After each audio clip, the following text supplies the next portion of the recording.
Москва, Россия, 21 век. Люди в автобусе кричали: «Чурка, пересядь!»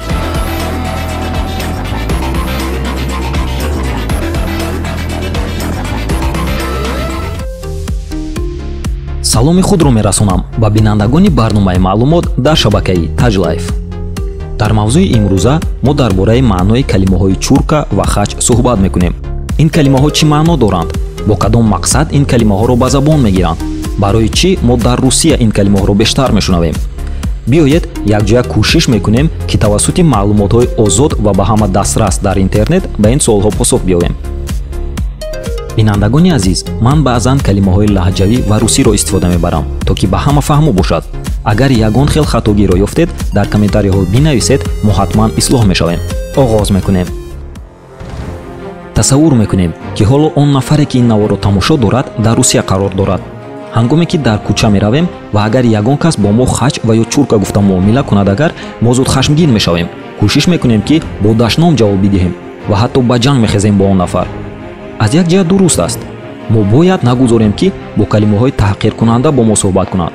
аммо шумо ягон бор ба худ савол додаед ки барои чӣ калимаҳои чурка ва хач ба мо бояд сахт бирасанд? барои чӣ мо ин калимаҳоро ба худ мегирем ва зуд хашмгин мешавем? боварӣ дорам ки не, бисёриҳо ба худ ин суолҳоро надодаанд ва хатогии бузург мекунанд.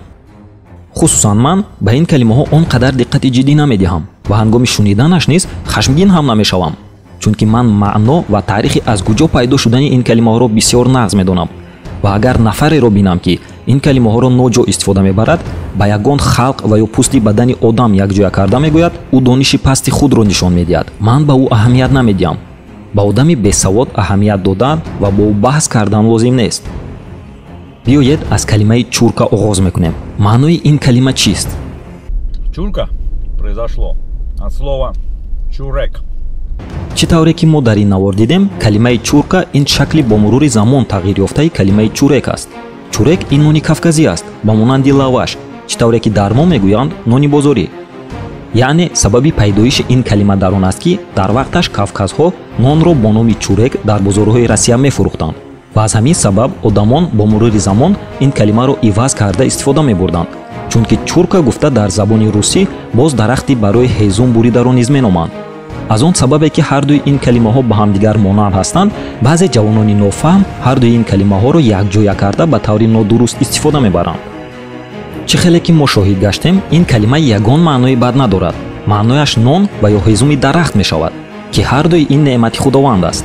мо бояд ба ин калима аҳамияти ҷиддӣ надиҳем. акнун мегузарем ба маънои калимаи хач. хач ин калимаи армянӣ аст. ба забони русӣ крест мешавад ва дар забони тоҷикӣ ҳамчун салиб истифода мебаранд. яъне крест гуфта христианинро дар назар доранд.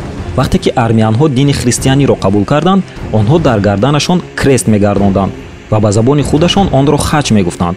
аз ҳамин сабаб калимаи хач пайдо шуд ва ин калимаро дар байни худ истифода бурдан мегирифтанд.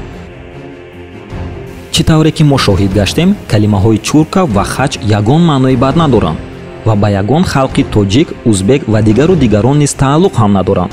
калимаи чурка ин нон аст ва калимаи хач бошад крест мешавад.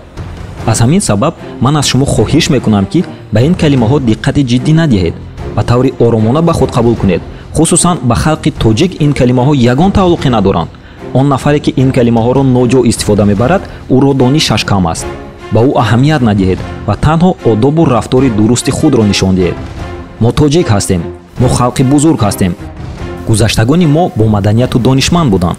пас биёед мо ҳам аз паси омӯхтани дониш мешавему дар оянда номи Тоҷикистонро ба боло мебардорем. ватани худро дӯст доред, бо гузаштагони худ фахр кунед ва донед ки Тоҷикистон шуморо интизор аст. дар барномаҳои оянда дар кадом мавзӯъ мехоҳед ки мо суҳбат кунем? дар комментариҳо бинависед. барои хатогиҳо бахшиш. бо шумо буд Матин Муҳиддинов. хайр.